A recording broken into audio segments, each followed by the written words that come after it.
नमस्कार दोस्तों, मैं doctor Ajit Singh, MD physician. आज मैं एक और टॉपिक के बारे में बात करूंगा आप लोगों से। रिमेटॉइड आर्थराइटिस यानी एक प्रकार की गठिया जो हमारे शरीर के अंदर हमारे स्पेशली स्मॉल जॉइंट्स को इन्वॉल्व करती है। छोटे वाले जॉइंट्स होते हैं ना, इनको इन्वॉल्व करती है, रिस्ट को इन्वॉल्व करती है, ये अपने एल्बो को इन्वॉल्व करती है, शोल्डर को इन्वॉल्व करती है, छोटे पैर के जितने भी जॉइंट होते हैं इनको इन्वॉल्व करती है। और एक बहुत ही सामान्य बीमारी है, और लेकिन ये असामान्य कब बन जाती है? जब इसका आप प्रॉपर तरीके से इलाज न लें। तो जब भी हम गठिया बोलते हैं तो मरीज़ क्या सोचता है कि हम तो आयुर्वेदिक दवाई लेंगे, लेकिन ऐसा नहीं है कि इंग्लिश दवाइयाँ, डॉक्टरों की ऐसी कोई पढ़ाई नहीं है जिसमें डॉक्टरों को आर्थराइटिस पढ़ाई नहीं गई हो या डॉक्टरों से कोई चीज़ छूट गई हो। मरीजों को लगता है डॉक्टरों को इंग्लिश दवाइयों के बारे में पता नहीं है। हम डॉक्टर, हम आपके ही समाज में रहते हैं, आप लोगों से ही निकले हैं, आपकी हर चीज़ को जानते हैं, हम कोई विदेश से नहीं आए।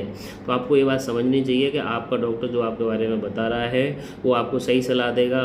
आपको नहीं जानता आपका डॉक्टर, लेकिन आपकी बीमारी के बारे में ज़रूर जानता है, और वो हर पॉसिबल बेस्ट ट्रीटमेंट आपको देगा जो वो दे सकता है।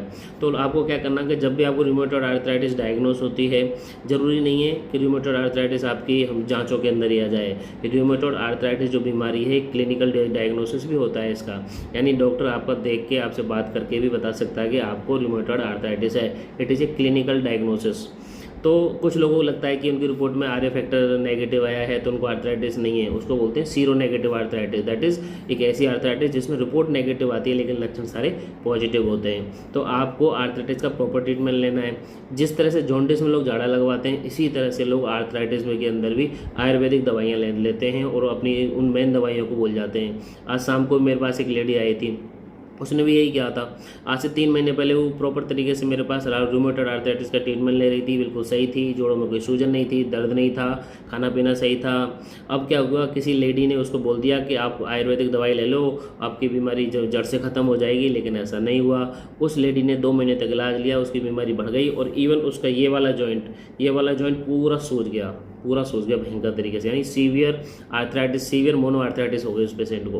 तो इस तरह से आप गलती ना करें। जितनी आप गलती करेंगे आर्थराइटिस के अंदर, उतने ही आपके हाथ पैर टेढ़े होते चले जाएंगे, और एक बार हाथ पैर अगर टेढ़े हो गए तो फिर आपका डॉक्टर भी आपका इलाज नहीं कर पाएगा। बीमारी जो होती है आर्थराइटिस की, इसमें दवाइयाँ लाइफ लॉन्ग चलती हैं। शुरू में दवाई ज़्यादा चलती हैं, बाद में दवाई धीरे धीरे कम हो जाती हैं। आर्थराइटिस के अंदर जो दवाई दी जाती हैं वो लंबे समय के हिसाब से ही बनाई जाती हैं, यानी आगे से उनकी पूरी टेस्टेड एंड वेरीफाइड होकर आती हैं कि अगर मरीज 40 साल, 50 साल, 60 साल तक भी ये दवाई खाएगा तो उसको कोई नुकसान नहीं होगा।